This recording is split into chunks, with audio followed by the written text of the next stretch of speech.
Hi, friends. I'm Lauren. And I'm Katie, and welcome to Okay, But Did You Know? A podcast where we talk about the TV and media that we love with a friend who's never seen it before. Today, we're recapping and chatting about the Once Upon a Time Season 4 finale episodes 421 and 22, Operation Mongoose Parts 1 and 2. That is a mouthful. You think? These episodes aired on May 10th, 2015. They were both written by our showrunners, Eddie and Adam. Part 1 was directed by Romeo Tyrone, and Part 2 was directed by Ralph Hemmicker. Now, before we get into our recapping and chatting of these last two episodes of Season 4, and I'm sure Katie will have plenty of things to yell at me about. It's a list. I have a list. I'm sure. And also, I did not highlight my notes, so we're going in blind. It's a lot of notes, too. It's 2 episodes, Lauren. I know. Oh my God. I'm well aware. Before we do all of that, let's go over a synopsis for Operation Mongoose Parts 1 and 2. In December of 1966, Isaac Heller gets the letter he's long awaited. A publisher wants to meet with him, but it's not what he imagined. The apprentice offers him a choice of pens, and when the correct pen calls to him, it's proof it's time for him to take up the mantle of the author. Back in our current timeline, he's about to finish the book that will give Gold and the villains their happy endings. Our heroes try to stop him with help from the apprentice, but it's too late. Once Isaac's book is complete, they're all whisked away inside the book, leaving Henry behind. When he goes after them, he discovers the new book, Heroes and Villains, is a bestseller and goes to confront Isaac. Isaac can't write them back. He broke the cardinal rule of giving himself his happy ending, and now the pen is just that. Henry still has the key from his original page prison and uses it to bring them both into the final chapter of Heroes and Villains to get his family back. But now everything is flipped. Rumple is a hero, Regina is a bandit, Snow is the evil queen, and Emma is nowhere to be found. Henry thinks that giving a hero their happy ending will break the spell and tries to convince Regina that if she finds her true love and kisses Robin, it will all go back to normal. But when she finds him, once again, he's just out of reach and already engaged to be married to Zelena. It's then that Regina reveals Emma might be in this land after all, trapped by the queen years ago in an impenetrable fortress. Conscripting the help of Killian, the deckhand aboard the Jolly Roger, they travel to an island in the bottomless sea and get Emma back from her prison that's been guarded by Lily, the dragon. Snow is determined to stop Emma and Henry no matter the cost. To protect them and buy them some time, Killian attempts to fight off Charming, but dies in the process. Once they're able to find Regina, Emma convinces her that she shouldn't wait to confront the man she loves. There may not be enough time. About to storm the wedding, Regina, Emma, and Henry are met with Rumple, who is determined to stop them to keep his happy ending. Regina makes it to the church doors, ready to stop the wedding, but she couldn't let Henry die. Sacrificing herself, she steps in front of Rumple's blade just as the bells chime. Isaac appears victorious until Henry sees the author's quill and picks it up, taking up the mantle of the author, and using Regina's blood, he's able to write everything as it was and get them back to their lives. Killian is alive, Regina and Robin are happy, and Rumple is now dying. The last of the human light in his heart is dying out, and that will leave the darkness without a vessel. The apprentice attempts to trap it in the hat, but it breaks free and briefly possesses him. He's able to tell the others the only way to defeat the darkness is to find Merlin and have him destroyed once and for all. But for now, the darkness has broken free and needs a vessel. It locks in on Regina, but in an attempt to ensure all of her work wasn't for naught, Emma sacrifices herself into the cloud of the darkness and is sucked up by it, leaving behind a new Dark One dagger that reads the name Emma Swan. And that, ladies and gentlemen, and non-binary folk, are this is what the lovely work of a audiobook narrator sounds like. And then you have my synopses where I'm like, have no idea what the fuck I'm saying. I would say that's the voice that I use for the synopsis when they're this long. Still isn't my audiobook voice. Still though, but you were far better at that. Well, yeah, at this than I am. I edit them as best I can as I'm going, but it's also a case of you didn't hear this because I edit these things. I don't do them all in one go. That would be insane. But because this one was so long, I said to Katie, buckle up, because what I do when I narrate audiobooks is, rather than stopping whenever like a mistake happens, I have a little like dog training clicker that I click, and it in the waveform creates a little peak so I can see where the mistake is, and I can just find the matching things and get rid of the duplicates. I like that. It's a really good way to speed up the process without AI. I don't really need that. I've got, I like editing just for the simple fact that I get to sit back and laugh at us. For the most part, not like that's why I don't use this. I think this is the first time I've used it ever because this synopsis was fucking long. It's very long because there's a lot happen, like That was like so 5 minutes. fucking much. It's a big Ha- finale. it's a huge one, and it's a fever dream, which once upon a time is a fever dream. This one just This is went true. more fevery. Um, Yeah, I basically. don't know what else word to use for that. No, Because I'm sitting here just sorry. I'm pulling up a link for something I told you I'm gonna make you watch later. There Oh we go. yeah, I forgot about that. Yeah, sorry. Go ahead. But I've got my cute little notes like, oh, 1960s. That's interesting. Ha ha, signing bonus, just laughing at things. And then out of nowhere, I just have gold, you insufferable fuck.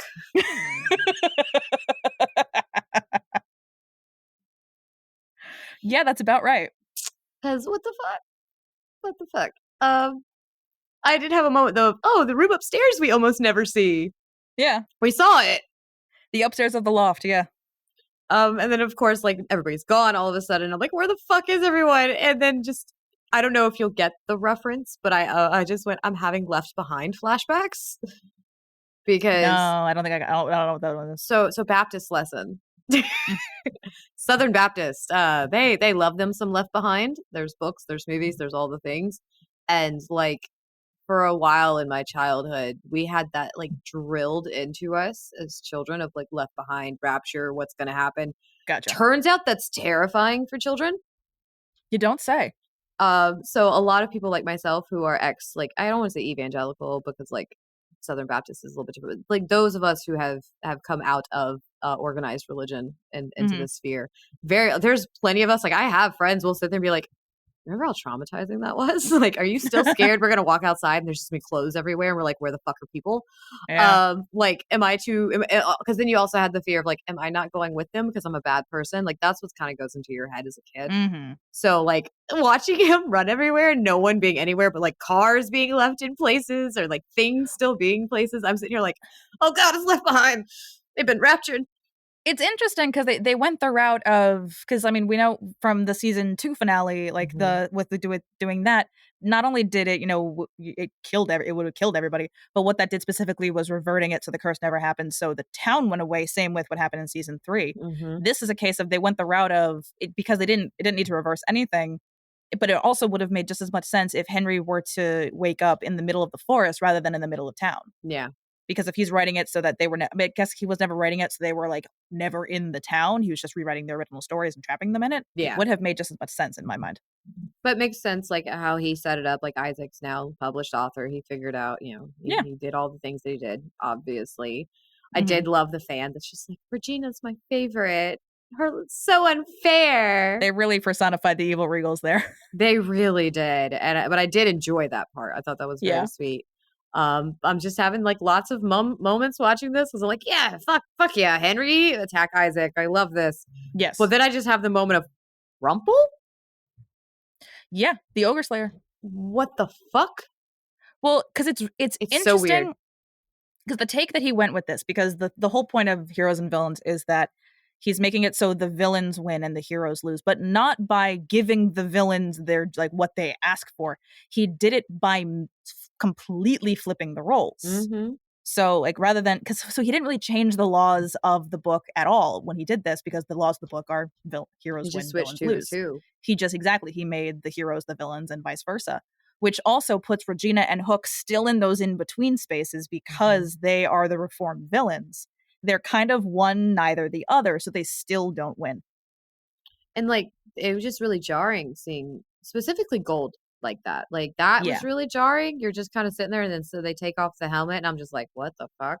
That doesn't feel right. Like, One thing I did notice though, which was actually really interesting, the voice that he uses for Rumple mhm. in the heroes and villains realm, it's not Rumple pre Dark One, and it's not Mr. Gold. What it is the same cadence he uses as the Dark One, but without the voice.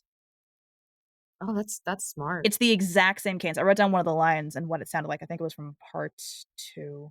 Because I'm curious if that was like a him decision or like if he worked with the director on that.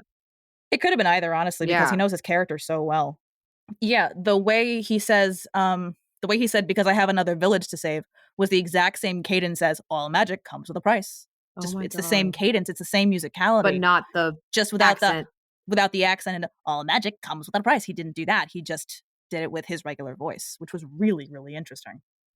And then of course I was very happy to see Regina. I Yes. love how much fun she gets to have Yeah. because she has played so many different people as playing one character so far, and it's so cool to Hmm. see because she's jumped around being the evil queen, reformed, the mayor. She because that's different from evil queen. It is No, slightly no, it's different. no, yeah, She got it's to like play Ursula. it's like playing 5 different characters. Yeah, and so I really enjoyed that aspect, seeing her in another. Mhm. It's like just seeing Regina in all these different fonts, Yeah, no, and it's exactly. really Same enjoyable. character, different font. Exactly. But I did love her line, and I'm supposed to live in a place called Maine? Like, the confusion of, like, what do you mean? That's Exactly. insane. I love when they give, like, different sides to Regina that really end up just kind of being Lana and letting her be a little more free and a little more, Mhm. uh, yeah, I guess a little not authentic, but just, yeah, a little freer with the performance because of Regina, there's a specific kinda set of rules of how, you know, she acts and how wants to be perceived by everybody. But, like, we'll see another version of this in season 7, but Bandit Regina 100% is a little more Lana coded than anything else. Yeah. Leroy. Yes, you got I got Leroy. evil Grumpy. I it's the time. Yeah, the switch, like, I feel like, Robert Carlyle and Lana do a really great job with their Yeah. switch. I really like Ginny as the evil Snow, I'll be honest, because it's a case It of threw me off. it's weird, but you can tell she's having a lot of fun, but she's also trying to not do a Regina impression. She is trying to do it her own. Yeah. But, like, I really appreciate that they just went with kind of like the evil rocker pixie cut and they didn't give her a wig. Oh, I literally was sitting here like, "What the fuck is with Snow's hair?" I prefer that over a wig because it would make sense to give her a long wig because Regina in like an evil Queen Regina Mhm. had long hair compared to Lana Yeah. or compared to Regina in modern time. But like it's one of the cases of it's weird, but you can ice for me. I can tell the actor was clearly having a lot of fun. I think it just So threw me off. I'm okay with it, which is fair. You like Snow a lot less than I do. That's true. I'm not the biggest fan of the Charmings. Yeah. Like, I Yeah, like you have a much more active hatred of them than I do. they do dumb shit. I don't disagree with you Don't there. do dumb shit and I'll like you. Mhm. But it's already, this is over and done with. It's not like I can make changes. Yeah. Um, I can't. The evil Snow threw me off. I was like, no, give me Lacey. I want Lacey. I like Lacey better. Well, she was part of Rumple's happy ending, so she I stays a hero. know, and it's so. Ugh. And then the random baby too. So that's meant to be Neil. I had a That feeling was them just showing Neil's okay. they had to put him somewhere, and at Yeah. least everybody could feel comfortable with the fact that he was with Belle. Yeah.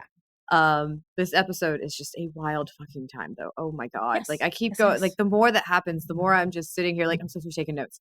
Like I'm constantly like and then I would have like a random thought because like I had one when I was like, oh my god, oh my god, oh my god, so much guy liner on Hook. It's like they really like him and Charming had so much guy liner on. I love Deckhand Killian. It's I so really funny. do. He's allergic to rum. That was his Goat's punishment. He's milk, allergic to rum. but goat's milk. Why not? I that killed me. That killed Yeah, me because he was like, oh, it's goat's milk, like with a smile on his face. It's goat's milk. Like that's completely normal to have in a flask, of course, as one does. as one does. I do love that Emma does remember because that's her. Well, it makes sense. She wasn't really written. I mean, she was written in the story enough to be the mad woman who gets Mm-hmm. locked away because she's talking about all these things. And like his thing of there was no room for a savior in my world, which makes sense because there's nowhere to put a savior. There's nowhere to put Mm-hmm. her as a villain. She has to be an outcast, Yeah, which also continues the thing of like she's not quite Henry, but she's not quite everybody else. true. I had a moment though. I just wrote, "Is this the battle of the guy liner when Hook and Charming are fighting?" It's the battle of the guy liner. It's the battle of the guy liner. It's the whatever it was that he whispered to him when he stabs him. Like this is a little homoerotic. Oh, they were like loving that. Well, it's the two of them. Like Yeah, absolutely, they were. they were having a great fucking time with that. They were probably bromancing it up, Mm-hmm. learning their fight and everything. I Yeah. guarantee you, they were having a great fucking time. I did still enjoy. Oh yeah, and then of course, like I was like, one of the many moments. Hook is a cockroach. Well, yes, like I keep saying, he doesn't die even when you kill him. Like he gets killed, and I'm still sitting here like I'm not sad because I know he comes back. Yeah, Kind of important character now. Killian the cockroach. But I did enjoy that they're very much making sure that Regina's story isn't a man, like, because Mm-hmm. my happy ending isn't a man, like when she Yep. says that. And that really clicks for me because I do enjoy that they went that route Mm-hmm. because it did, like, I wanted her to have true love. I wanted her to meet Robin. I really do enjoy that, like, storyline, but I didn't want Mm-hmm. her happy ending to be Robin Of course. because we don't need people in our, like, we don't need men or A people in our lives. yeah, we don't need men in general. Romantic partnership is not the be all end all of life. Okay, I need a singular man. He helps pay the bills. Yeah, that's fair. Kind of need my Steven. Um, and then I had the moment of like, for once, Zelina is just an innocent bystander. She really is, but I did like this of some things are just so far ingrained in us they never go away as her Mm-hmm. hand starts to turn green. I loved that. That was a really good moment. And like, she's still the same person. Yeah, she's still the same person of there's someone out there ruining my life. Yeah, and I did enjoy that too. Like, they kept her personality because like she doesn't know what the fuck's going on either. She doesn't really care. Well, yeah, because like you said, she's an innocent bystander. Well, because like I reminded you last week, the thing that she had said to Rumpel was, "Whatever your plan is with the oath, I want my happy ending built into it." And her happy ending is taking Regina's true love. Yep. So it doesn't really matter what she does at that point. And Robin continues to be set dressing, and he is the thing that they use to fight with each other. Mm-hmm. So I he's just just kind don't of there. like the way they're fighting with each other. Like, Zelina is truly evil. Good God. Yes. Yes, she And which is is. funny because I messaged a friend that watches the show and I was like, because I actually had to tell them, I was like, hey, this is where I'm at right now. We're taking a break. Don't be offended if I like ignore your stories because we talk a lot. I was like, I think I was I, talking to the same person last night. exactly. I was like, hey, I have to avoid your stories for a while. I was like, I can't have any spoilers. And they were like, that's okay, but this is where I'm at. And I'm like, cool. Just don't be offended if I'm ignoring your shit. I'm doing it for a reason. Yeah. I promise I love you still. Like, cause like I Yeah. do have, I've now realized, and there's like authors I follow, there's people, it's picking back up, I've noticed. I've been getting it a lot on my I feed of people think like returning back to Once Upon a Time. And I want to so bad all the time comment, oh, I have a podcast. But then I'm like, fuck, that's going to feed my algorithm. yeah, no, that's the thing is because I think it's picking up a little bit because for whatever reason, the Once Upon a Time like social media, they started posting clips and stuff again. Oh, I that don't could really be know why why. they've been doing that, but then also with just for whatever reason, I don't know if this is in the ether or what have you. Every time there's a new interview at like an event of something, not like a convention, but like for like something else, I've noticed that for the cast members that they've been asked about like Jenny and Josh were asked once. Jennifer Morrison was just asked at something else Mhm. about a reboot of Once Upon a Time. People keep asking about this for some reason. You think Disney will go for it? I don't know. Well, because like I I don't think they'll honestly, be able to get everybody back. that's the thing is I don't. This is exactly it. Is I don't think everyone's going to come back because Jennifer Morrison is very very polite in the way she says, "I would love to direct. Please don't put me back in it." That's basically Like, what she seems to she's be very much like, I don't want to act right now. she's very very respectful when she says, and she says the right thing of if they do it, she's like, I feel like they should do it with all new characters because we went on like so many different adventures. I don't Mhm. really think there's anything left, which she's not Well, wrong. see, and like we're gonna go through Charmed eventually, years in the Yeah. future, and that happened when they did do the Charmed reboot. There were a lot of us were mad Hmm. because we didn't want a reboot of what they did, another No, set of sisters, exactly. when they had sons. The characters had sons, and while I understand wanting to keep Charmed feminist because the amount of people that think that Charmed is not feminist, I'm sorry, did we watch the same show? Um, I guess that's the mentality of it. They want it still to be women centered. I'm just like, okay, they're daughters.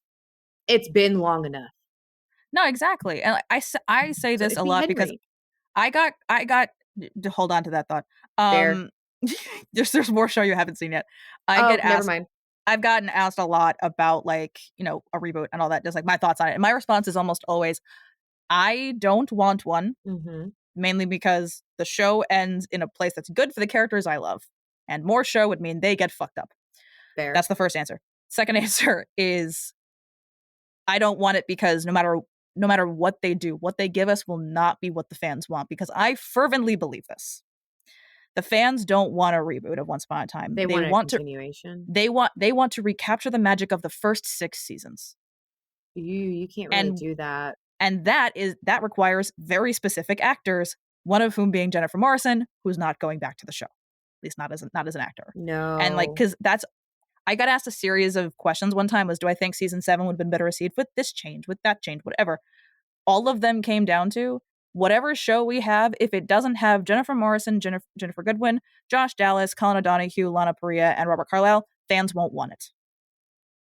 Yeah, And that makes unfortunately, sense. I would say about 90% of them aren't coming back. No. Well, when's the last time Josh did something? I know it's mostly Ginny, right? Yeah, Jenny's been doing a lot of work. He's also, I mean, he's been doing promotional stuff with her as well for Zootopia and stuff, so I'm going to guess he's maybe in it. At least more so than he was in the first one. They do that sometimes, especially with sequels where they'll just kind of like sneak in a spouse Well, he was in in a the first role. one. Was he? What did he do in the first Yeah, one? he played an angry pig. I'll point it out to you. I'll find like the exact line because once you hear it, you'll never be able to unhear it. I'm just laughing at the fact that he got Charming to play a pig. Well, he was a cop. He was a cop. That was good. Oh wait, we have notes. I don't really know what he's been doing, but yeah, he's like everybody's busy. Yeah, but like, Colin's been doing a lot more theater. It makes sense to want to reboot as a fan, but there are just times you got to be like, appreciate what you've got and then move Yeah. on because there's so much TV out there. Mm-hmm. So much. But And like I say this about a lot of reboots. Like the reboots, you need a valid reason to re-enter the world, and short of a next generation story, I don't really know if we'd have one. Because like that's what I mean. It makes me think of Descendants a little bit because like they are continuing that world, but they've completely had to change it due to things that happened. Yeah, exactly. Like because most of the original actors don't want to return after losing Cameron. No, exactly. Like Dove is never coming back. No. Ever. That hit her so hard. She's never coming back to that franchise. Understandable. So people just gotta be understanding of it. But back to Zelina turning green. Yeah. I did have that moment. I'm like, there's the Zelina we know and love. Mm-hmm. There she is. A little bit of unhinged coming out there. And then Emma just clocking Isaac in the face. I'm over here like cheering. Like, fuck yeah. So great needed. right hook. Great right hook. Mm-hmm. Very much well deserved. Yes. And then, of course, I did get very, very excited. I'm like, Henry's the new author. They found a way to give him magic. I love it. Yes, he broke the quill. Yeah, I wrote down in my notes, for lack of a better analogy, he deathly hollowed the pen. That's where my brain went, but I didn't write it. Yeah. I was like, I didn't want to reference that. For lack of a better analogy. We want a better analogy, but that's that's the level of one though. Yeah. Because that was a really big deal within that story of breaking that. So like the quill is up there with it. The pen is with that of like that's magic. So wait, are we going to find out, I guess, what other things an author can do? Is it all with the pen in the book? Because then, of course, the apprentice is sitting there. Okay, this goes under my what I'm excited for the next season. Yeah, honestly, what the author can do without a quill, that is an excellent question. Ooh, okay, so we are doing something with that. Okay, good. I was really worried that like gave Henry power and then immediately took it away. Well, the apprentice says it means we found the right person for the job, which means there's a way for him to do what he needs to do. Okay. I did love the whole "it's a dragon" thing.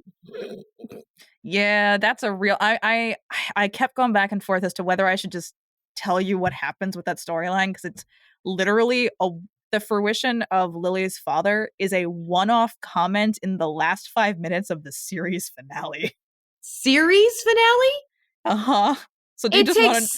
Do you want to know the fuck up? Do you want to know the stupidity of it now? Well, here's the thing: is I think they had always planned to bring that back in, but then Agnes Bruckner got pregnant, so they couldn't really finish up her storyline. But quite literally, they name drop her father in the last 5 minutes of the series finale. Do you want to know the stupidity of it? Because it's stupid. Please. Zorro. What? Yeah, it's real stupid. So just pretend it doesn't exist. Zorro. That's what they go with. I think that was the justification for younger Lily being played by a Hispanic actor. It's not great. It's so bad. It's so bad. It's not good. Mark clip. Like that is horrible. Yeah, it's not good. Because they didn't do that for adult Lily. No. Lauren, what have you done to me? Occasionally they're not the best at their jobs. And then we go into just the last like 5 minutes of this finale of I'm like, is Rumple human now? Like no longer Dark One, and then it's going for Regina, and then it's Emma, and then I just got really excited because I was like, finally Merlin. Yeah. You know how long I've been excited for the Merlin storyline. I've been Uh-huh. waiting for I know. this. I have been so excited. And then I just go, where the fuck is Emma? Like, my God. What? It's an excellent question. For context, we're about to take like a month off, guys. I don't get to watch anymore. You know what? You get a little taste of what it was like, because imagine watching this in May. A little. Imagine watching this in May and not getting any information until September. Because like it is June 30th. Yeah. I don't get to watch this again until almost August. Yeah. So this is torture. This is torture. Trust me, after you watch the season 5 premiere, though, you'll be glad that we didn't watch that. Yeah, no, I really don't like doing that. I don't like when we've got like a big gap coming up that we need to do and we start and we're something like one new. episode in. Yeah, I don't like doing that at all. This is a great stopping point. We deserve a break because I want to say mostly since I got internet back last October, we haven't had an extended break. We've had like maybe 2 weeks max. Yeah. And that was only due to necessity. Mm-hmm. So like this is a much needed break. We love you guys. We have a bank. You'll always get episodes. Mm-hmm. But we're taking a break. Yes, we are. This has been 2 years. We're taking our summer vacation. It's summer vacation time. Yeah. But that's why we have the bank. Exactly. But yeah, so like I said, fever dream. Yeah, that was wild. Mm-hmm. So I'm scared. What do you have for me? I do actually have quite a few fun facts. The wiki was very fruitful. I also have I have a video that I'll do this at the end of the fun facts, and then I have more notes and more fun things because I definitely haven't said everything I have to say about this episode. Dear God. But I'll hold my bit about the video until I'm done. But this is my 84 years later. 84 years later. So my favorite, I think this is my favorite fun fact because it's they went to such small details, but I don't think thought about the implications of this. According to the sign inside the restaurant that Henry visits when he drives and is trying to find, it's located in Connecticut. Which I looked it up out of curiosity, just from where we figure, Storybrooke is to just the Connecticut state line, basically. That means he drove 2.5 hours before he stopped. He didn't need to do that. I'm sure there's a town closer. And then from there to New York City, where I'm assuming the book event was, would have been like another 3 hours. And Henry drove it. It's a long way for a 13-year-old to drive. At this point, the character. And it's still, at this point, Jared was 14, almost 15. Character's 13 old enough to almost get his permit. Yeah, but the character is 13. That's an 8th grader. I know. Or even younger, honestly, because at one point he'll call himself a middle schooler. So, can they please let this boy grow up? No, he's gonna see before the significant time jump season 6. That's when he calls himself a middle schooler. So that's like 8. He basically so we got like the oldest he gets is 8th grade. So let's say he's in 7th grade right now. He's so tall, and yes, he is. That poor boy, because like they keep trying to play him off as he's younger because he's aging so quickly, and they're like, "Fuck, what do we do?" But that's the thing is like that's why they always criticize his acting. Like, first of all, he's a kid actor, just calm down. But also, it's because they expect him to act his age, not the character's age. He's acting the way a 13-year-old would act. Oh yeah. So there's that. Talk about an exciting life, right? So the establishing shot of the building that they use for Isaac's book signing is stock footage of a New York City theater. So that's why I went with New York City. The same footage was used in the 2004 film Spider-Man 2. Oh, yeah. The stairs. Mm-hmm. I remember that. An episode of How I Met Your Mother, and then also a 2017 Christmas romantic drama film called Christmas Inheritance. When did Spider-Man 2 come out? 2004. Oh, okay. Moving on. It is a whopping 21 years old. We're going to move on from that. Yes, we are. So, Jiminy Cricket was actually originally supposed to be in the episode. They were going to have a dark version of him talking to Snow. Oh, okay. I would have really loved dark Jiminy Cricket though, because she would have had a comment about why, because basically he would have been advising her not to kill Isaac, but torture him instead for information. And then she makes a comment about why this is why she always listens to her conscience. That would have been really, really cool. That would have made it so much better, in my opinion. Unfortunately, it got written out due to budget and time constraints. They just didn't have the time for it. No, but that's like the little it's the conscience. It's like the little devil on your shoulder No, that's situation. That would exactly have it. been so good. That would have been a really, really good flip on his role, but Oh, unfortunately, there wasn't time for it. So we have the offhand comment about a man named Walt being a previous author. Given the fact that the date on Isaac's letter is December 15th, 1966, that is the date that Walt Disney died. So they are confirming that Walt Disney was the author that preceded Isaac. do we ever get like what previous author wrote? Like, No, is Isaac no. Basically, they're okay? because I think what they're trying But to do with Isaac that is is the reason for everything that was happening with this group of Isaac is the people. reason for our storybook. Gotcha. I think they were trying to do that in a way just to show that the role of the author and the storytelling can take many forms. Okay. So, I mean, as we know, Walt Disney didn't actually like make and write the movies that he produced. It's his animation company, but he didn't actually make them. I think that's the idea they're going with, was showing how storytelling can, can manifest in our world. Mm-hmm. So with that author, his interpretation was animated films. In this case, with Isaac, it was the book. Gotcha. I think that's what they're going for with that. So Uh, Mickey Mouse is Mickey Mouse is technically the apprentice. the apprentice. The apprentice. Mhm. That's Mickey Mouse. When he asks him to choose a pen, Isaac states that he's more of an IBM Selectric kind of guy, which that is a brand of typewriter that was first Yep, introduced in 1961. I knew that. Yeah. And the address on the letter was 302 West 37th Street, New York, New York. Postal code was illegible. This is actually the address, and I double checked that this is still the address for this business. That's the address for the Actors Movement Studio, which is a teaching facility for actors in the Hell's Kitchen neighborhood of Manhattan. Ooh, cool. And I checked; it's still there. Why is it called Hell's Kitchen? I don't know. I've I've always been thought there that a was lot. interesting. I just, after watching as much Hell's Kitchen as I have, Mm-hmm. but then like learning about Hell's Kitchen in New York being Yeah, different, I've always been confused about that. yeah. I don't know. I don't know. I've never Anyways, cared enough to ask. I care. The knife that Regina is wielding when she puts it up against Henry's throat is the same knife that she used to threaten August in Poor Unfortunate Soul. Which I like that it's the reused prop, but also I liked watching it this time. You can, even though it's a fake knife, it's not going to hurt anybody. You can see her being careful. You can still see her finger on the edge. You can see her being careful because she doesn't want to hurt Henry. Yeah, you can still. She doesn't want to hurt Jared. You can still see she's definitely like her finger is over the edge of that blade, even though it's not real. Which I kind of like, because even though it's a Lana thing, I feel like it would also be a Regina thing, because subconsciously, somewhere deep down, she knows that's her son. Exactly. It She works was both never ways. going to hurt Henry. Mm-hmm. So I kind of like that she did that anyways. Yeah. And like Lana got a lot of weapons training this season. I like it. A lot more knives. She had the swords, the bow and arrow this time. I like a woman who knows a way around weapons. Just gonna say, It's a nice time. And also, obviously, the bandit outfit they had her using was the same costume that Snow has been using throughout the show. And actually, not what you said to me sparked a blooper from a different season. However, you get bloopers at the end of this episode. Holy shit, I do. Oh, Which, if you want to see Katie's reaction to the bloopers, you do have to join our Patreon. sorry. So links are in the show notes. $1 a month, and you get fun content like Katie reacting to the bloopers, and I just get to watch them because it's fun. We do other stuff too. Ironically, the video that I'm about to show you is about a blooper that's not in the blooper reel. Okay.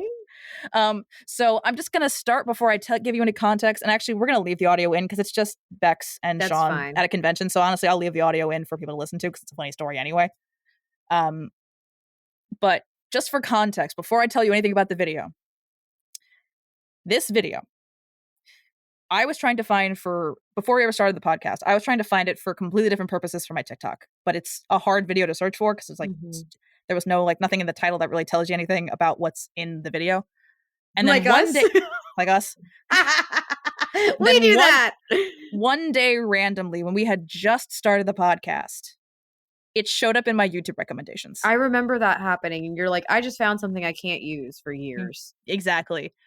This video is the reason why I have a page in our Notion that is videos I will need at some point. How much has that grown? A lot. I have been holding on to this video for 2 years. Yes.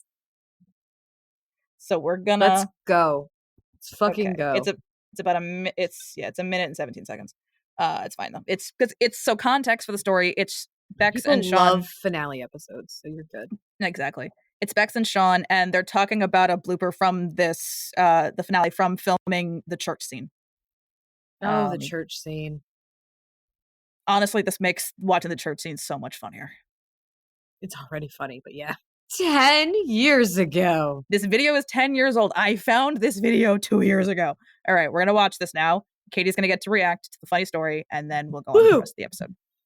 Best moments of my entire career. So we're doing the ceremony, and the guy that was playing the priest literally had 2 lines, like, do you, Zelina, take Robin, and do you, Robin? He couldn't say Zelina. He kept saying, do you, Selena? Selena. It's a Z, mate. It's a Z. Don't worry about it, whatever, as you were. But then, you know, the director wanted to get coverage of the whole church and everybody else, and he said to the guy, the actor who's playing the priest, if you could just ad-lib and kind of keep talking and keep doing the wedding. So he's like, you got it. So he goes, and the lives of the people, and the people and the words and the heavens and the love and the unicorn. It's very difficult to keep a straight face when she's opposite you. He's trying not to look at me, and I had chips coming down my nose, tearing up. It's like, and the heavens and the sky and the Lord and the trees.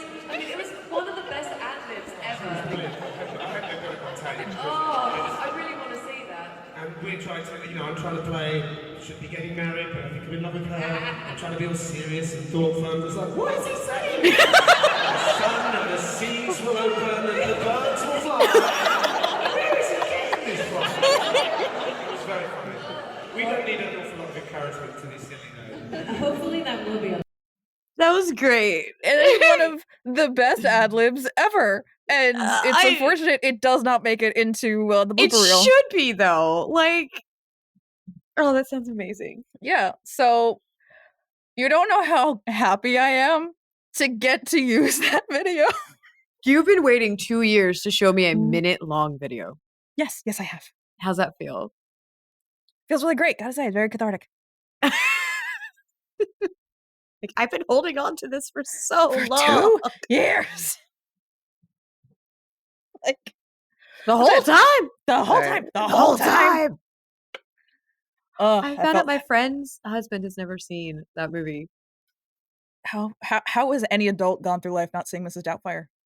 We were all hanging out the other day, and we're all sitting there, and I made that reference. It goes like the whole time to something else that was going on, and only like 2 people laughed, and not him. I was like, "You get the reference, right?" And he's like, "What's it from?" Dude. Mrs. Doubtfire. He goes, "Oh, I've never seen Mrs. Doubtfire. My best friend's in the kitchen. Her head whips around to her own husband, and she goes, 'What did you just say?'" And he's like, "You knew this," and she's like, "I don't remember this. How have you not seen Mrs. Doubtfire?" And I'm just standing there like, what did I do? I just made a movie reference. Yes. But yeah, sorry. That was just funny. Keep going. No, you're good. So surprisingly, I haven't actually said all the smart things that I have in my notes. I will try and keep this as brief as possible. I occasionally have smart things to say. Occasionally. Not chaos. No, but there's chaos too. There always. But one of the first things I wrote down, and for context, for anyone that cares, I was watching these episodes between 1:30 and 3:30 a.m. because I couldn't sleep. So my notes may reflect that. We shall see. I like when they do that, though. Right? But I was saying with Isaac and his whole thing, I wrote this at the very beginning. Maybe the lesson of Isaac is that not everyone who can't write should be given publishing deals. See, the problem there is there's people who can't write who think they can. Exactly. This is a problem. And I was like, he can't sell TVs. He can't write books people want to read. The fact that he turns into someone who breaks the most fundamental rule of the author makes sense. He didn't care about the craft or the stories. He wanted the notoriety, and that's what he got. He is the original AI usage person. To be fair, he did write it himself, but he had to write a reality where he got what he wanted. But like, also, if you think about it, what he wrote was all kind of messed up. He had some really weird stuff going on in there, like torturing Regina for years. And so like, it kind of makes sense because because the whole time I'm like, this show is a fever dream. And then I can technically in the storyline blame it on Isaac. Well, technically, I will say this. With Regina's story, with everything like that, he did technically do his job correctly. He's not supposed to create the stories. He's supposed to record them. And why does he create them? But he did it when he desired to. So like with Snow and Charming, he said, like, what he did was he set them on a specific path because it made for a better story. he mostly did that. In the case of Regina, he says, of all the characters I've written about, you do get screwed over the most. That's not him saying he did it himself. Okay. That's Jane Espenson saying she did it herself. Yeah, Jane that's Jane. Thank you, Jane. Thank you We so love you, much. Jane. Thank you. We do. Your episodes are funny. Not that she'll ever hear this. No, if she's listening to this, I'm so sorry. Sorry for everything we've ever said. We apologize. But I noticed this. This is again a small design detail.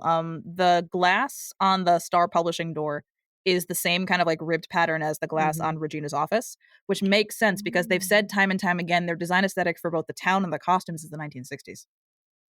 Oh, it is. Yeah. Yeah. They wanted to give it a more timeless feel, which that's a good era for that because that's kind of an in between. And like the 60s have always felt like a weird time when you look back, anyways, because it's very in between. Well, yeah, there's like so much going on because you kind of still at the very beginning of it, you have a lot of influence from the 50s, then you lead into the 70s. And the 70s is like sex exploration and drugs and you know. Yep. Vietnam. Mm-hmm. So yeah, the 60s are like a weird limbo. You know what I mean? Exactly. Yeah. Like the 60s have always felt that way. And I like that because that's what they're using with this is it's very much kind of like a limbo time. So it's actually really perfect to use because you can look at things from the 60s and still think it's from the 50s or the 70s. It could be either one. And I love it. Yeah. But this was, I can make this joke. The line of the last time I received a fountain pen was for my bar mitzvah. I went, your name is Isaac Heller. We know you're Jewish. Oh, my mouth's staying shut. I can make that joke. No, I cannot. Yeah. But then he dropped the pen. I was like, dude, you want to break the nib? Like, come on. You don't drop a pen like that. Don't break the nib. No. You're aware that I used to have a fountain pen phase, right? Yeah. Yes. So like, I'm very, very careful about my pen I've dated maintenance. people heavy in their fountain pen phase. I'm fine. Well, I am your wife, so. Yes, you are. Then his line of he's never been further than Scarsdale, so less than an hour outside of Manhattan. I find it hard to believe that he's never been to the Catskills. He's the right generation for that. Yeah. I'm gonna end up with the weirdest polycule now. Yeah, you really are. I really am. I'm building like the weirdest polycule. You're welcome. Thank you. I think. How did you feel about this with Blue being able to work the hat simply from being inside of it? Like they were able to get the apprentice out solely because Blue had been in the hat before. The more I watch this, the more I understand Rumple's hate for the fairies. The fairies. Not to agree with a white man, but a white man. No. Why? Anyways, no, that's fair. I was pulling out. There's a lot. There's a lot of callbacks. Aggravating. No, it is because there's no reason she should know.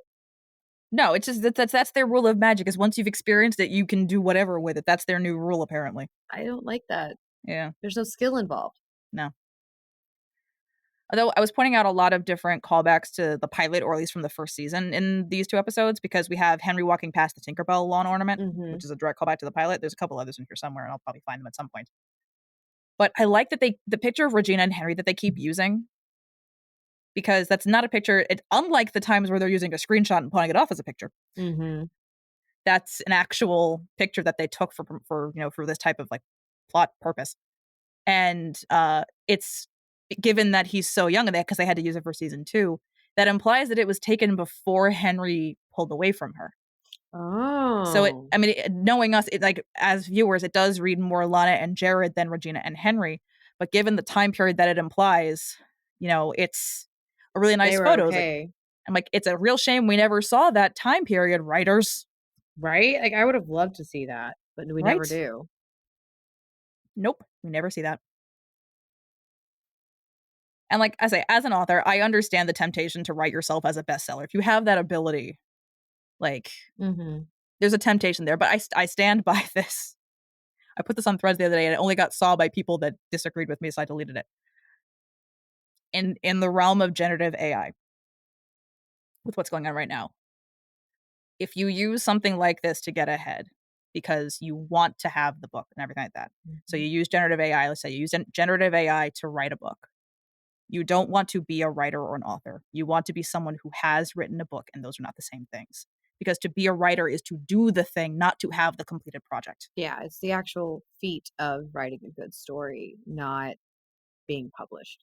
Exactly. And like writing is rewriting, so there's also that aspect of it, but it's still, coming up with an idea, outlining it, designing characters, writing the physical words of that first draft, and then going through the revision process and everything else is not the same as putting a prompt into an AI machine and getting a story out of it. And it doesn't matter if you edit that story just because it came out of AI. You edit it. You're like, oh, it's mine. I did all this. I put the No. prompt in. I edit it. That's not how this works. No.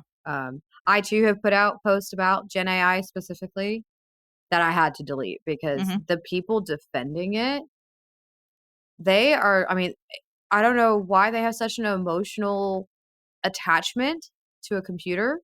I don't know. But you can definitely tell, like, it is an emotional attachment and they are like coming to bat. I'm like, if you're dating it, that's fine. Yeah. We don't kink shame here. But like, don't We make kink it ask everybody. why. Yeah, we kink ask why. We just don't make it everyone else's problem. Yeah, because because it's the people that are saying, please don't use Gen AI to create things because that's defeats the purpose of creating the thing. We're mostly not coming at it from an emotional standpoint. We're coming out of it from you're trying to equate us and we're just not the same person. It's more of a logical standpoint. And the people that are really like pro Gen AI and it's like, no, I am an artist. I did this thing. It just reeks of insecurity, meaning they know they didn't do the thing. They know they didn't write the story. They know they didn't make the piece of art. And so they're trying to justify it. If you're because just they're now insecure. learning our stance on AI, you don't follow us. Just saying. This is true. We're very vocal about AI usage. Like, we're very vocal about our AIs, about any AI usage. And I will say this podcast. And we don't use it. We don't use it. And there's a difference between generative AI and using software that has AI elements. So I'll say this. The way we create this podcast, do not use any AI products whatsoever, whether it be generative or assistive. We do use Riverside FM to record. Riverside does have AI elements that we can use. We don't tend to. We choose usually. not to. Yeah. Because quite Notion frankly, does too, but we don't. No, yeah, Notion does as well. Notion has plenty of AI programs that we don't use. We use just the basic, the preferred, just personal way of using it. We're old fashioned. We use our brains. Yeah. That's basically it. We prefer to use our brains. I like my brain sometimes. Yeah. Sometimes it can be a little bitch. So, Yeah. It's back to the episode. Yeah. So once they were inside the story again, Henry, it was very reminiscent. Henry using the book to get around the different traps and everything gave me the same vibes as Angels Take Manhattan, the Doctor Who episode.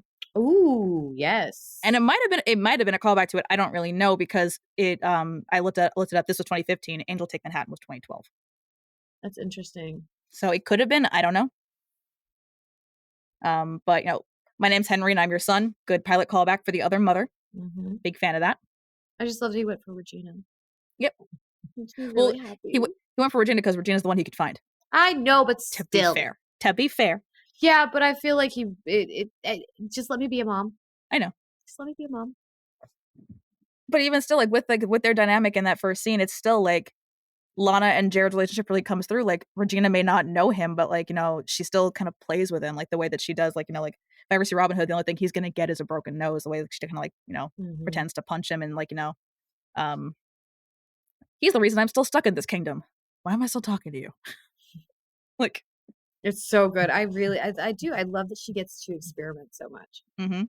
And again, another callback. The queen wants me dead. She thinks I ruined her life. Did you? Yes. Like it's really, really good callbacks the entire time.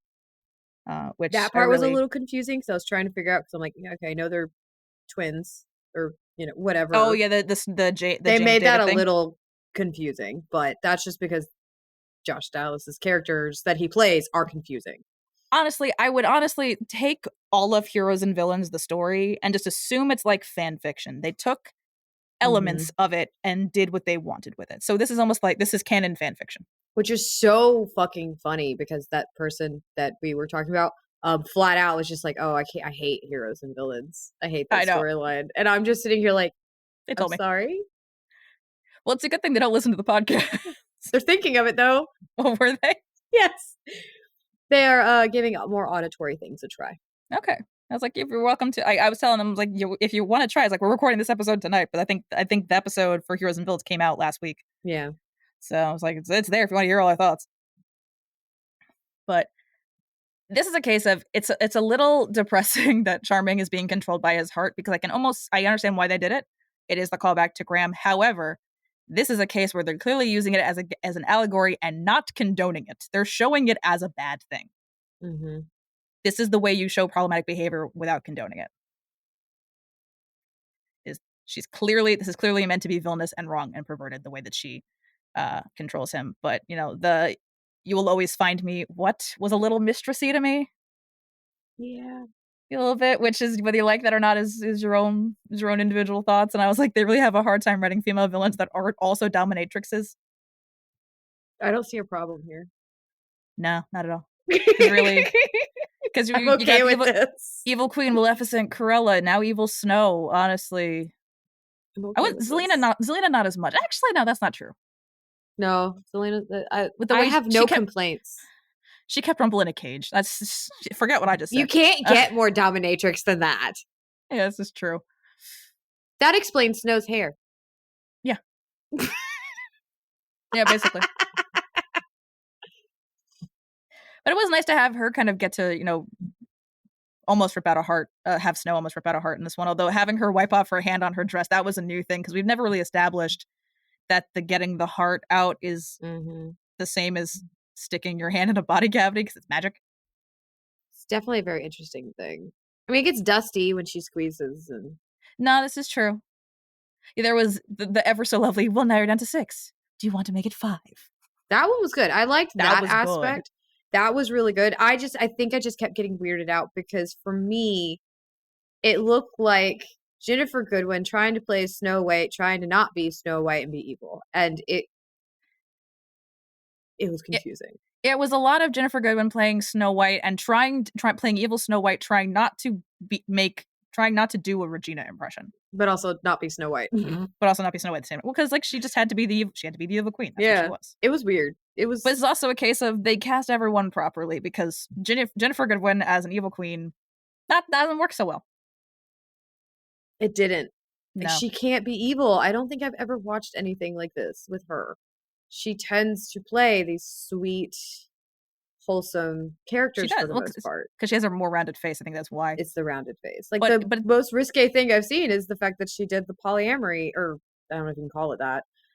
Sister wives polygamy. Thank you. I should know that term. I know that. I just can't think of words right now. But no, she's done that's the most riskiest thing I think I've ever seen her do. Is the polygamy show. And that's every actor's choice. Is they do the work that they want to do, and sometimes it does take the right role to get you into a certain type of character type. Because look at Kristen Bauer. Before True Blood, she wasn't really being seen for villainous characters, because for the most part, blonde hair, blue eyes doesn't really scream villain to most writers. No, they see that as innocent. They like to write people that look like me. Exactly, or even like me with the red hair. The red hair, the darker aesthetic, things like that. That's what a lot of writers seem to gravitate to. But that's why I really like when they do have a blonde, blue-eyed villain out of nowhere. You're just like, all right. Yeah, and that's what worked for Kristen Bauer. That's how she got True Blood, because the character as she was written in the book was the same, same physical type. I will never finish that series. I know. I'm aware. We've discussed this. I know. But still, then that kind of got her in that of, she can play these dark, sinister kind of characters without having to dye her hair. Yeah. Which is always nice, because she does them very, very well. Very, very well. But I was like, Isaac's plan is to make a hero act like the villain he truly is. That was his plan with telling Rumple about the boy that's gonna take away your happy ending. So I was like, you can put a glamour on him, but he's still the same fearful man who will do anything for self-preservation underneath when it comes to Rumple. Ooh. Occasionally I say things that are smart. Occasionally. I was complimenting you. I know. Take the compliment. I was complimenting myself as well. Good. Occasionally I say things that are smart. Take the compliment. Yeah. But it's a lot. A lot happens in this episode. It's basically much. Well, I mean, it's a lot longer. Well, yeah, it's two episodes. But again, like I said before about the Charming stabbing him from behind, him popping up like that is very reminiscent of the Next Time Make Sure I'm Dead from season 1 as well. So there's a lot of good season 1 callbacks in this, because it's the same relative timeline for their stories, give or take. So that makes sense. But I just love when they show up to the hideout again. I just wrote, because Henry just goes, "Mom," and she just has this very loud, audible gasp. It was very, very funny. But I noticed this time, Zelina, during the wedding, it's not 6 leaves, but she's wearing a clover-shaped necklace. Oh. Or at least a flower. Like, she's wearing something that Like I think... she has something here. She had a necklace that was right there, which I think is meant to be reminiscent of the 6-leaf clover. Okay. I would assume. And of course, Henry always comes first. That's why Regina, like, no matter whether she knows him or not, he always comes first. That maintained throughout the show, basically. It did. So don't worry too much about that. I loved this bit because I kept pointing this out throughout the episode, and this basically confirmed it. When they confronted Isaac back in Storybrooke, why'd you want to hurt us so badly? The truth, Charming? It's not you, but who you represent. Isaac is an incel. Sit with that for a second. That's what his actions represent. Because what the fuck? Because that's exactly what it is. Because that's what they always say is like it's not the individual person, but what they represent. That's why they use like those code terms, like label categories of people. It's not about the individual person, but what they represent. Everyone else gets their happy ending, but him, and he deserves one. And he's Isaac's lonely, an incel with all the loneliness as well. Especially everything after Cruella.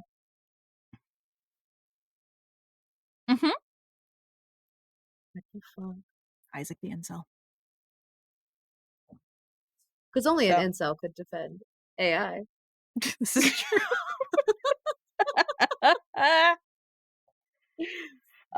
And I'll say this: what the apprentice tells us towards the very end, because we're getting to the end of my my notes here. What he says towards the end about what happened with the darkness and Merlin and everything, it's different than what we see on the show. But I wouldn't necessarily consider it a plot hole because it makes sense that the version he tells us is the version that he was told by Merlin. Yeah. Given what actually happens, I understand that this is the version he knows. So there's that. And I said this a couple episodes ago. Isaac told us exactly how the story would end, with the Savior going dark. Which ultimately means Snow and Charming's actions of the entire season were for naught. You know, that just pisses me off more. What? Like, that it's for nothing. Yeah, that it like still didn't the work whole out. time is about preserving her goodness and her light, and what she does is becomes the Dark One. What's interesting is she does it because she's trying to be good. She's sacrificing. She's doing it with noble herself. intentions. She's doing it with noble intentions. She's still not being evil, but like it's the Dark One. They're corrupt as fuck. Like you can't do much about that. You have to get outside help, really. As we can see, you have to get outside help. Yes, to be able to get to the point. I was really confused why everyone wanted to save Rumple. That's where I got confused. I was like, why are we saving him? Because it's the right thing to do. Yeah, sometimes you just got to do the wrong thing. I mean, yeah. I had a moment. I'm like, they can't kill him off. He's a main character. No, yeah, exactly. And like, I wrote this about Belle. Like, she may not like him right now, but she doesn't want him to die. No, which, I just look at everything he's done. Yeah. And I'm just like, why are you guys trying to preserve this? Maybe I'm just morally gray. Possibly, maybe. I think what it boils down to is even though he does all these terrible things, at the end of the day, he's still family. That doesn't help with my situation. We're of the generation that has learned, even though they're still family, sometimes you got to cut them off. Yeah. But I think that's where it comes down to is at the end of the day, he's still family. So yeah, no, I'm just a horrible person then because I don't care. And that's okay. And that's your prerogative. It's okay. I'm fine with that. Yeah. So let's do stats and then kind of overall stats for like the season, whatever, and then we'll do like the superlatives at the end. So what did you rate? I rated both parts as the same because this is all one I did episode. too. Okay, so what'd you give it? It's a 30 because it's a very fun fever dream. Yeah. I love a finale. I love a finale. Yeah. So for me, it is still a 30. Just because like there's aspects obviously that I did not enjoy. Oh yeah. But I really enjoyed the episode. No, which is perfectly reasonable. And like this is my favorite season finale for a reason. Like I could nitpick, but I don't want to. No, I want to leave it at face value right now. Like truly. Maybe if I ever go back and watch again, I can, especially with like the incel information in my brain now, with that in the back of my mind, maybe on a rewatch. Because like I do plan on rewatching this eventually. I think it'd be really fun that once we finish this, I just start over on my own to Mhm. see everything I can pick up on that I missed last time and just like compare what I think Mhm. after finishing it and what I don't. Not for everybody here, just like for Yeah. like something to do for myself. Yeah. Which I could see you doing too once we reach a certain point of Bob's. It's like no longer dangerous to throw on the first 10 seasons of Bob's Burgers. Like you're We're fine. You almost can just there. throw, like seriously, like you are reaching the point soon. You could just throw on Bob's Burgers in the background for fun and for noise and not risk getting spoiled because Yeah. you're, in the middle of season 9. Mhm. So yeah, no, I'm not too mad about it. 30. And then what did you do? And these are also 30s. Like I said, These are also 30s. This is Okay. my favorite. At first, it was actually originally it was 9s for character and plot and a 10 for personal for both of them. And then just the more we were talking about it, the more I'm like, no, this is a 30. Like This is this, a like 30. this is my this we're at the middle of we're more than halfway through the show at this point, because No. it's we only have 3 seasons left now. And I Ah. know, and I would still say I will, unfortunately, at least for me, we've seen the best. I think the rest kind of wavers in consistency. But I think there are some really amazing moments ahead that are I'm still very, very excited for special. season 5. Yes, I would imagine so with Merlin and everything else. Yes. 6 and 7, I'm nervous. Well, okay, 6 gives us the musical episode, Okay, I have that to look forward which to I then. can't wait. Because here's the thing: is you're either gonna love it or you're gonna hate it. I wonder if there's a correlation for the people that also enjoy the Grey's Anatomy musical episode, if they also like the Once Upon a Time one. I don't know. How did you feel about the Grey's Anatomy musical episode? I love the Grey's Okay, thank you. Anatomy. Thank Because you. I also like the Scrubs one too, because people complained about the one from Scrubs, and I'm like, no, I liked that one too. Yeah. Like, I actually really love when a TV show, especially like a sitcom or something, decides to do that. Mhm. I like it. It's just, it takes you out of the normal show, and you get to see actors show all their skills and not Mhm. just the ones that they use in that show. So I personally love when a musical episode is thrown in. Yeah. And season 7 is gonna have the basically only good sapphic rep. But here's the thing: is I'll give the show this as the actual on-screen queer representation that we get. Both times it's sapphic, which is not very Ooh. common. No. One of them is not so great. That's in season 5. The other one is in season 7. More often than not, if you see only one, I'm saying one or the other because that's what we mostly see. Yeah. As like queer relationship, like physically. Shows, like, we're getting more diverse and more inclusive shows. Just not ones we have watched. Yeah, and like I say, of this generation especially, it was not common. If you're only gonna have one type of queer rep, it was almost always 2 men. Look, we also had sapphic rep that wasn't even sapphic, only to find out that the singers were lying. Yes. Looking at you, Tattoo. Dude, that broke my heart. Okay? I know. The amount of times I watched their music videos and then you find out they're lying. Mm-hmm. I'm okay. I know. I'm just a burnt out millennial. That's fair. So average wise, what are your averages looking like? All right. So for character, mine is 9.05. Oh, yours is higher than mine. Ooh. My character, which to be fair, that makes sense though, because a lot of my lower scores are the character ones. My character average is 8.65. Wow. Which to be fair, this is still higher than it's ever been. My personal is 8.86. My personal is 9. And my plot is 8.64. 8.98. So I have a 25.39. 26.63. Wow. How many 30s do you have? And include make Operation Mongoose just one. Okay, that's 1, 2, 3, 4, 5, 6. 6 30s. I have 5, but I also had the 29.5. Oh, I forgot about the 29. Because I gave Enter the Dragon. I had to take off half a plot point because I was like, I can't condone this because it doesn't make any sense. I can't condone a lot of it, but I still do it. But yeah, so my averages is this is 26.63 compared to season 1, which was an average of 25.3. Season 2 was 24.09. And season 3 was 23. Yeah, so 23.50. So it makes sense that my average for this one is much higher and probably is the highest that any of them will ever be. I'm sorry, I'm looking at season 5 because you know me. I like. You enjoyed the titles? Which one are you looking at? I only really get anything out of like 2 of them. Which ones? Souls of the Departed. And Ruby Slippers. The rest tells you nothing. Tells me nothing. Yeah, because what we got. So we've got That's crazy. I'm just used to the titles giving away. Swan. The Dark Swan is that tells you a little bit something. Well, I know what like the Dark Swan is what's happening with.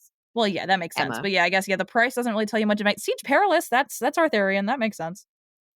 Well, I know we're going into Arthurian, so that doesn't Yeah. really give it away. So like, Broken Heart's not doing anything for you. Or no, Dreamcatchers doesn't. Broken Kingdom, Broken Kingdom. Dreamcatcher doesn't tell you much of anything. The Bear and the Bow tells you nothing because there's something that I haven't told you about that I will not release because I need your immediate reaction to that. That'll be in like October. Well, Nimue tells you something. All right, Nimue does, but the thing is I know we're going Arthurian. No, I know. So that's so like trying to pick anything else out of the Arthurian aspect out of that. I can't get anything else from this. Birth.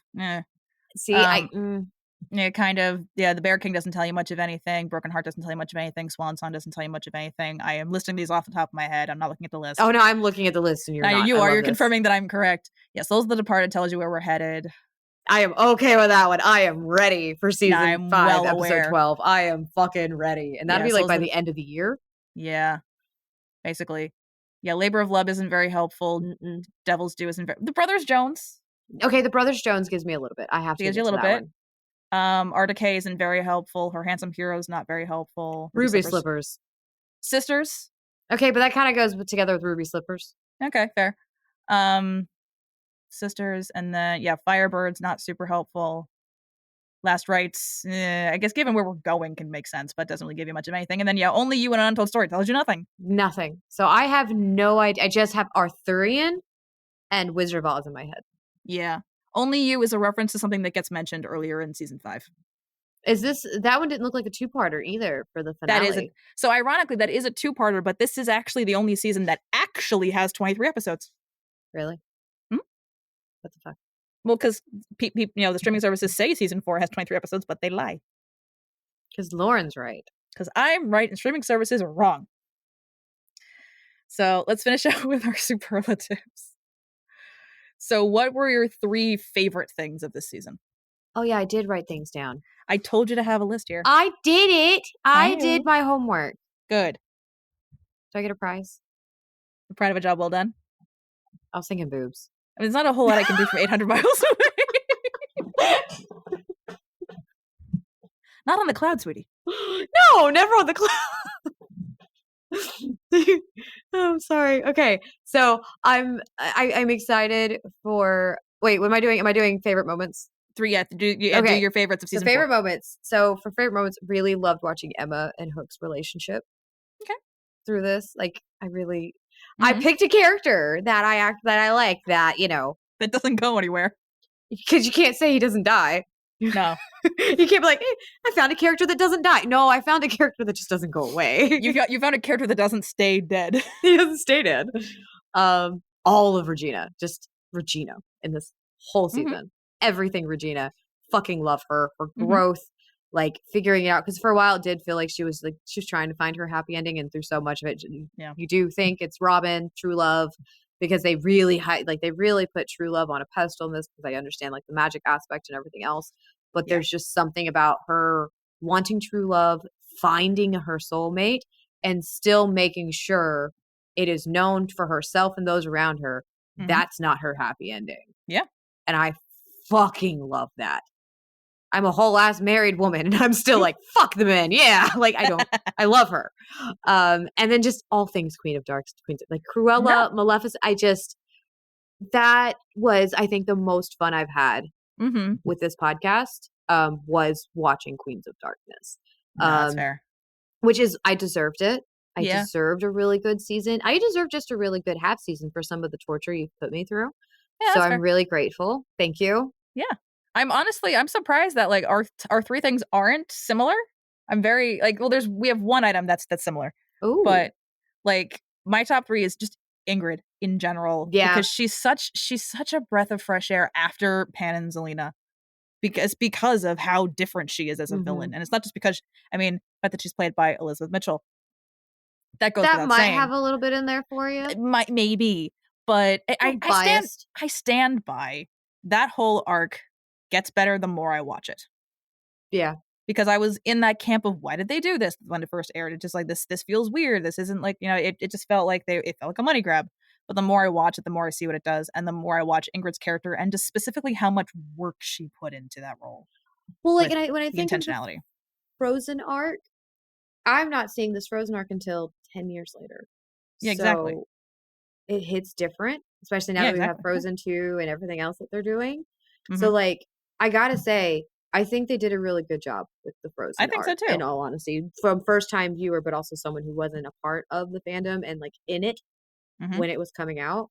Because I could see why people would be like, this is a cash grab. But, like, I Oh, have yeah. to admit, That's what it was. down the line, it holds up. I think so too. So, not mad Like, about it. just with how much work she I mean, not say because we're saying that she's a breath of fresh air, not to say that, like, Robbie or Bex didn't put a lot of work into their roles. Mhm. They absolutely did. But just, like, with, like, how much I was really picking apart the choices she made with the voice and the intentionality behind all that. It was just so much fun to watch this time around. Yeah, well, because if you think about it, we had Regina as our first, like, Yeah. Regina and Rumpel, and then you go into, like, Pan is really sinister, but you don't fully, like, you don't, the writing just We had wasn't Cora that in between there. great. Oh, Cora, yeah. Well, Cora, Regina. I'm just saying. I know, apple doesn't fall far from the tree. We're not forgetting Miss Barbara Hershey. We are not forgetting Barbara Hershey. Never. Not considering we're just- watching Beaches next week. I know, right? We were getting more Barbara Hershey. Come on. Of course, all of Barbara But, Hershey. fuck, what was I saying? Something about the character. You were saying not that Pan, he was Oh, sinister. but then we go into, like, Pan, and he's really sinister, but the writing wasn't all that great, and so, like, the storyline didn't really keep you because you're just like, why is he evil? Why is he evil? Mhm. Why is he evil? And then it's very lackluster when you figure it out. Yeah. And I love Zelina, but you go from this really weird plot line, it's really sinister, and you're just kind of confused and honestly bored throughout Yep. a lot of it. And then you just get kind of punched in the face with, like, the greatness that is Zelina. Yeah. So getting that breath of fresh air with Ingrid makes sense because then we go into that and you're just kind of able to breathe a little bit because she's Mhm. sinister, but not in a creepy way. No. She's sinister in, like, a sexy way. Exactly. And it was really, really nice. But then once you got to calm down with Ingrid, they give us Cruella. Uh-huh. And so it's just, I like the way we've gone. I feel like season 4 saved them. I think so too. Because, like, they would not have gotten more seasons, I'd feel, if Yeah. season 4 sucked. In all Well, honesty. ironically, Cruella is the next thing on my list because quite frankly, it's like I love all of the Queens of Darkness. I love all of Mhm. it, but there's something really, really special about An I'm actual a villain. I'm a really terrible person and I left her in the woods to die. Like, she's not trying to be any better. She's self-aware. She's not wired to be a better person, so she's not going to try to be. And she's just, oh, people always do underestimate a girl in diamonds and furs, don't they? Like, that's just like, that's her to a nutshell. In a nutshell, she really, the thing she loves most is killing people. And she's just a delight to watch because we haven't really had an antithesis of our evil's not born, it's made, because that's been the formula they've used the entire time. And she's the perfect place to find that exception to the rule because I've said it before and I'll say it again. You can't give I Only Wish to Make a Coat Made Out of Puppies a happy ending. No. You can't do it. She doesn't Or get a one. happy, or like, and Or it's with, backstory. like, the backstory on Some- that one, like I said, I do still really enjoy. I personally Yeah. enjoy the Cruella movie, but, like, that we've had that opinion. We've had that discussion, spoken. right? We've already had that discussion. But, like, it's really, you're not wrong. It's really hard to find a backstory that works makes for that. sense for the puppy aspect because even Cruella, the movie, does not really give good enough reason as to why she went after the puppies. Exactly. Like, you have to be one of the worst people in existence because there are people who will watch and read stuff. It's fine if the humans die. There's a website to find out if the dog died. Exactly. Like, that's how much we love dogs. Mhm. Dogs are more important. So, agree. like, you really have to be a horrible fucking person to Mhm. want to kill babies. Yep. Because they're puppies. Mhm. So, yeah, no, I agree with that sentiment entirely. And my last favorite thing is just the entirety that is Shattered Sight. That episode. Oh my God. That episode, it is fun from beginning to end for the viewers and the actors. Because it's more so than even how they're flipped in Operation Mongoose. It's them getting to play a flipped version of themselves while still being their true self. It's the opposite of their desires to the most heightened of degrees. Mm-hmm. Which is why you've got Snow and Charming fighting after each other. Because it's also, I didn't mention this in the Shattered Side episode, but because you have Snow and Regina fighting with each other, that implies that there's a love to their dynamic. Because you wouldn't see that otherwise. But it does have the ever iconic moment of, you said no magic, you said you could keep a secret. I was 10! Like, honestly, Like we needed that moment for their dynamic. Well, they needed it for their growth as I well. think so, yeah. I think They had to have it out, like once and for all. Yeah, they had to have it out, but also I feel like with all of Regina's growth, we really needed to have the reminder at that point. Like that was very much a point of like, it's been a while since we brought it up. Let's slip this in here again to remind everybody why these two are like this, because it's been so long since we've been there. So what were your least favorite things of this season? This, I think we're definitely going to have some overlap. Ooh, shit, that I forgot to write down. Okay. Do you want me to start? Which is fair. Yeah, you start. It'll help me. Okay. So I think you'll agree with me on this one, how they brought Zelina back. Not the fact they brought her back. I'm very happy that she's back because she's bonkers, a lot of fun to watch. It's the pregnancy aspect of bringing her back that I think we could have done without. Well, I'm stealing one of yours then, because that's definitely high on my list. Yeah. Of things I did not like. That is why this is probably one of the most problematic, apart from, Neil being an adult. One of the more Graham problematic. being under Regina's control. God damn, you guys. Like, but here's the thing is, like, in the cases where they do things that as viewers and as women, we all go, wow, that is sexual assault. It's always against men. Why is that? Because there are people in society that still don't think men can be assaulted. But they can be, because like if you're being coerced is being lied to. You've got coerced, you've got the mistaken identity. Like it's a thing, guys. So it's a thing. So yeah, that's up there. I can keep going if you that helps me know my next one though. Okay. For me, really, so dispensing of the Queens of Darkness so early. I understand. So fast. I understand that for especially for Marin's case, it was a scheduling conflict thing. They got her in for as much as they could, but it makes their stories just feel like the catalyst for the author. And so like I can see it being written in a way like, oh, he's the big baddie all along, but like we should let the women villains be the villains every once in a while. I think that as much as I love the characters, I love what they did with them, I wanted them to have a more active role in their own stories. And then my last one is just the unsatisfyingness that is Lily's father, which we've already talked about. Feels a little wrong. Like that just feels wrong to just go, she has brown skin, let's make it Zorro. Like that's what it felt like. That's what it feels like. But then not to have adult Lily look like anything like her father. Or younger self for that matter. Yeah. But Snow and Charming. Just in general? Just in fucking general. Like everything they do in this season. I just want to throat punch. Like they deserve a couple of throat punches. Yep. And you know what? I kind of like that they got to watch Emma be dark. I actually do, because they deserve that. Yeah. Because of what they did to Lily. And I least favorite part of that is them like stealing a baby, throwing the baby away, to ensure their own baby's goodness, only for that to not actually work out, but then also just adding in the aspect of like this whole dichotomy going on of like good versus evil, heroes and villains. And I really enjoyed the underlying theme with this, and what they really are trying to say is like, you doesn't matter if you're a hero or a villain, you can still make decisions that'll make you the opposite. Yeah. Because there's so many times that Snow and Charming are supposed to be these heroes, and time again, they make the wrong decision. But they say it's not the wrong decision because it's based off goodness. And I'm like, just because you feel and say you're good does not make you good. Exactly. So idiot one and idiot two. Like, seriously. And I hope they get better as we go along. I do. I don't want to hate on the two of them forever. Yeah. But they have a very bad rap sheet. Okay? They have a lot of shit that they've done. I'm going to say this. Going forward, they're less involved in the main plot. Good. I'm okay with this. I would like to see less of them. I think partially that's because during season 5, Ginny's pregnant again. So I think they had their two sons very close together. So they don't write in this pregnancy. Don't worry about that. They put her in a lot of coats. But I think they purposefully gave them less. That way they could focus on family stuff. That's okay. They need a break. I think so too. All right. So you've got pregnancy, idiots. What's your third? Apparently today, realizing Isaac's an incel. What the fuck? It's fair. Like, that one's sitting with me.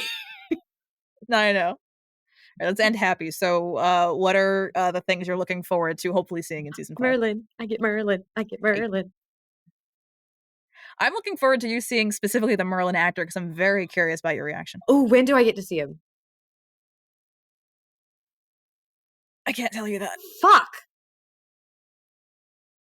I'm so I can't tell you excited. that. Like, Okay. I really enjoy Arthurian. I think Arthurian, some of the first stuff we're really introduced to, if you think about it, like story-wise.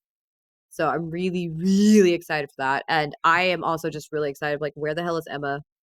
How good is she gonna be? Is evil, Dark One, Emma, Dark Swan. Yeah. I'm very excited to see that. But even seeing the corruption and everything that goes on with Gold, I'm also excited to see how Dark Swan acts around Henry. Yeah, no, that's fair. Because even Gold, once you realize, I mean, at first, of course, he's like, I'm gonna kill the boy because he's my downfall. When in reality, he can't do it because it's his grandson. And so, but ironically, the hero version of him would have. I find that interesting. That is interesting, and that's what I'm talking about with like the whole like dichotomy of this. Because even as a hero, so to speak, Rumpel was still about to make a choice that a villain would go for. So even the villain, but he did it. But the villainous version of him wouldn't, which is really interesting. It's very interesting, and I feel like that's where they're really trying to show it there. Because like before he knew that Henry was his grandchild, I think he would have killed him. But like after he found out that Neil was, Henry's dad, it was like, no, I can't do that. He's mine. Like he's from my son. Because I don't even think it's like a grandfatherly love a lot of the time. It's because it's his connection to his son. That's what it truly is. And that's the last bit he has left of No, Faye. that's absolutely fair. Yeah. You can tell I like the show. Yeah, yes, again. I'm very happy about this fact. I don't know how I feel about it. All right, what's your last one? Wait, didn't I say 3? Did you? You said Merlin. You said Dark Swan. I guess specifically. Yeah, I think I think that's where my brain was going with that one. Okay. Oh no, Hades. I'm so fucking ready. Underworld, Give Hades, me, gimme. Like I am so ready. Ironically, our lists are nearly identical. I'm not surprised. Those are the big things, really. Is Merlin and Camelot and how well that's in, and I'm excited for you to see it, and I'm really interested on your take on it because you know so much more about Arthurian legend than I do. I know enough, so it's more than me. So, I blame Legendborn. I learned more from Legendborn than I think I did anything else when it comes to Arthurian. That's fair. And then also Dark Swan, and specifically the Dark One lore that we get, because we get a lot of stuff that I've kind of pulled in about the Dark One in this season, because this is the first time that our POV character has had access to the darkness. So we're going to see kind of how that manifests. Ooh, that'll be exciting. How that all works for it. And then also specifically the underworld, and specifically the 100th episode. Oh, this is the one with the 100th episode. Because the 100th episode is in fact Souls of the Departed. That's 512. Oh my god, I'm so ready. That's one hell of an episode, and I was telling you a story earlier about how there was a part where I was just crying so hard that I didn't realize the show had gone to commercial until my friend just gave me a tissue box. There's a lot in that episode that is extremely, extremely, extremely tear-inducing. Oh no. I kind of want to tease a bit of it. I'm doing math. I'm listening, but I'm doing math. Well, it's okay. It's the underworld, so you kind of have an idea of what kind of characters we're gonna be introduced to by going to the underworld, correct? Henry gets to meet Henry. Oh no! We're gonna be out. I'm gonna bawl like a baby. So you're welcome for that mental image that you'll see now. You're gonna see that in like January. I was just doing math though. Even with some breaks, I think it'll be before that. Okay. I was it's counting 12 weeks, and that's like October. So with a couple breaks here and there, more like November. Well, to be fair, that's for us. For all of you, next year, March. But yeah, no, like it's closer than you think. Yeah. Oh, I'm gonna start crying now. Just even the thought of it. He gets to meet his namesake. There's so many moments in that episode that make me cry. There's so many moments in that arc that make me cry, both of tears of beauty legit or starting joy, to fucking tear up because of you, or laughter. Because Cruella's a trip in the Underworld arc. Oh, I'm She excited really for that. is. God, that just really pulled at the heartstrings though, because Yeah. the only reason Regina was even able to adopt Henry is because she enacted the curse, but she had to kill her father to enact the curse. God damn you. You're welcome. I was so excited and now I'm And scared. that's not even for me, that's not even the most tear-inducing moment. So you're saying just make sure I have tissues on my desks. Basically, and don't wear makeup to watch. I have waterproof eyeliner. There you go, you're fine. Because that's not the moment where I say I was crying so hard. There's a completely different moment in the episode that does that for me. I will not. I will. I'm. Words are gone. I'm not going to recover. And you just have to wait. God damn it! I'm sick of Just waiting. you I'm sick of waiting. Between you and my husband turning me into a serial watcher instead of fuck you, instead of just endlessly binging things has completely changed my life. Like the next season 3 of The Bear is out. I've watched 4 episodes.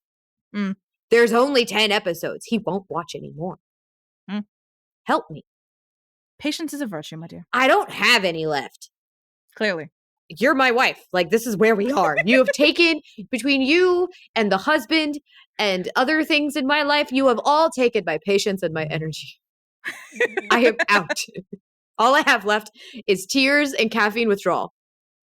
Thank you all for listening. Join us next time when we discuss Bob's Burgers, Season 9, Episode 13, Bed, Bob, and Beyond, and Episode 14, Every Which Way But Goose. Don't forget to like, rate, and follow the podcast wherever you listen so you can be notified every time we publish a new episode. Follow us at OBDYK_pod on Instagram and Blue Sky. And if you'd like to join our Patreon, you can find the link with more details in our show notes. This has been an episode of Okay, But Did You Know? A TV and media podcast.